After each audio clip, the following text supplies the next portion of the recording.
Kapag may kausap ka ng babae, move and talk slow. Yun yung parang magkakaroon sila ng parang slow mo tuwing nakikita ko siya. It's because you're moving and talking slow.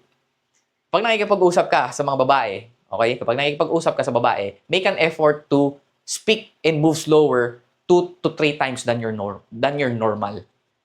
Right? Speak 2 to 3 times slower than your normal when with women.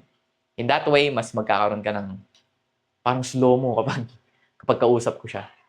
Mas grounded ka rin, mas present ka rin kausap. Mas confident ka. Kapag nakikipag-usap ako sa babae, mas mabagal kaysa sa inyo. Okay? Pag sa lalaki, pwedeng mabilis ka magsalita. Pero pagdating sa mga babae, you talk 2 to 3 times slower.